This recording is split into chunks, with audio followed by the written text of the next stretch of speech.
नमस्कार दोस्तों, एक बार इमेजिन करके देखिए, कड़ाके की ठंड है और रात के करीब 3 बज रहे हैं। पूरा गांव गहरी नींद में सोया हुआ था और तभी एक 13 साल का छोटा सा बच्चा अपने घर के दरवाजे को खोलता है और गहरे अंधेरे में बाहर निकल जाता है, बिना किसी को बताए, बिना जेब में एक भी पैसा लिए और बिना किसी डर के, सिर्फ ईश्वर की तलाश में। काशी में जब भगवान शिव ने खुद दर्शन दिए तो उनके शब्दों ने इस बच्चे का पूरा जीवन बदल दिया और उसी क्षण से ये राधा रानी का एक अनन्य भक्त बन गया। हम बात कर रहे हैं श्री प्रेमानंद जी महाराज की, लेकिन रहस्य वाली बात तो ये है दोस्तों कि कोई भी इंसान इतने सालों तक बिना किडनियों के कैसे जिंदा रह सकता है। साल 2006 में डॉक्टर्स ने साफ कह दिया था कि इनकी दोनों किडनियां फेल हो चुकी है और ये कुछ ही दिनों के मेहमान हैं। लेकिन आज करीब 20 साल के बाद भी बिना किडनियों के ये ना सिर्फ जिंदा है बल्कि रोज हजारों लोगों को अपनी लाइफ के सही लेसन सिखा रहे।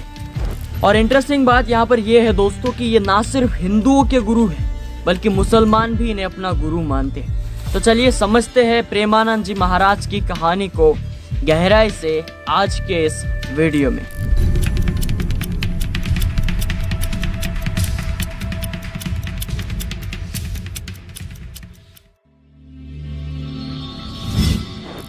प्रेमानंद जी महाराज का जन्म सन 1969 में उत्तर प्रदेश के कानपुर जिले के एक छोटे से गांव अखरी के ब्राह्मण परिवार में हुआ।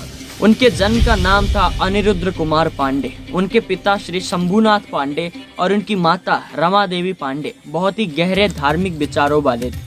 आध्यात्मिक झुकाव सिर्फ माता पिता तक सीमित नहीं था बल्कि उनके दादाजी भी सन्यासी रह चुके थे और बाद में उनके पिता ने भी सन्यास ग्रहण किया। बचपन से ही वो अपनी उम्र के बच्चों से बिल्कुल अलग थे। जहाँ बाकी के बच्चे खेल कूद में रुचि लेते, वही अनिरुद्ध अपना समय भक्ति और शास्त्र पठन में लगाते। 5वीं कक्षा तक पहुँचते पहुँचते वो गीता प्रेस गोरखपुर की पुस्तकें श्री सुख सागर और अन्य पुराण का अध्ययन करते थे। घर में जब भी कीर्तन होता तब वो पूरे मन से हनुमान चालीसा और सुंदर कांड गाते।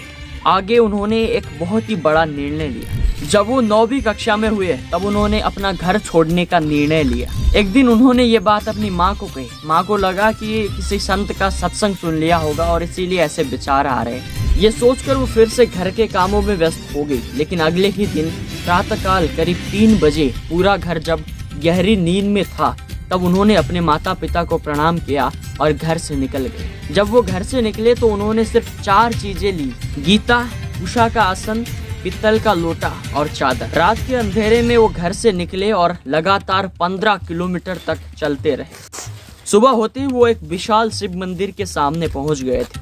मंदिर पहुंचकर वो भूखे प्यासे लगभग 14 घंटे तक ऐसे ही बैठे रहे। दोपहर के करीब 12 बजे तक उनकी भूख बढ़ती ही गई और तभी वो ध्यान लगाने बैठ गए। जैसे ही वो ध्यान लगा रहे थे तब एक आवाज ने उनका ध्यान तोड़ा। उन्होंने देखा कि मंदिर के दरवाजे पर एक आदमी खड़ा है। उस आदमी ने बोला कि मैं सूरदास स्वामी के लिए दही लेकर आया था, लेकिन अब तो वो नहीं है, तो इसे तुम ही पी लो। अनिरुद्ध ने अपने पीतल के लोटे में 4 से 5 लोटे दही पिए। दूसरी तरफ जब महाराज जी के घर वालों को पता चला कि वो घर से भाग गए तब वो उनकी तलाश में निकल पड़े। 3 दिन के तलाश के बाद किसी व्यक्ति ने उन्हें बताया कि पास ही के मंदिर में एक छोटा सा गोरा सा बच्चा बैठा हुआ है। तो पूरे परिवार वाले उस मंदिर की ओर निकल पड़े। जब अनिरुद्ध ने अपने परिवार वालों को आते हुए देखा तो उनके मन में सम्मान और भय उठ पड़ा। उनके पिता ने 2 बार उनसे कहा कि उठ जाओ, लेकिन फिर भी वो ध्यान अवस्था में बैठे। और तीसरी बार जब कठोर शब्दों में उन्होंने उठने के लिए कहा तब महाराज जी ने बड़ी दृढ़ता के साथ कहा कि मेरा जीवन भगवान के नाम पर हो गया है। ऐसा सुनते ही उनके पिता ने उन्हें गले से लगाया और फिर आशीर्वाद देते हुए कहा कि तुम चाहे बंजर जमीन पर ही क्यों ना बैठ जाओ, तुम्हारे ऊपर फूलों की बारिश होगी। उस दिन के बाद महाराज जी अपने माता पिता से कभी नहीं मिले। अब वो बड़े हो चुके थे और घंटों तक ध्यान में बैठे रहते थे। वो नैष्ठिक ब्रह्मचर्य की शिक्षा ग्रहण कर चुके थे। श्री प्रेमानंद जी महाराज की दोनों किडनियां फेल है, उसके बावजूद वो ना सिर्फ जिंदा है बल्कि लाखों लोगों का मार्गदर्शन करते।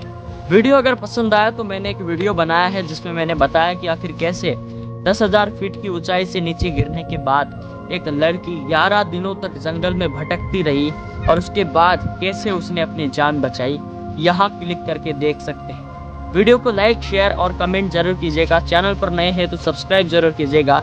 मिलते हैं किसी और वीडियो के साथ। बहुत बहुत धन्यवाद।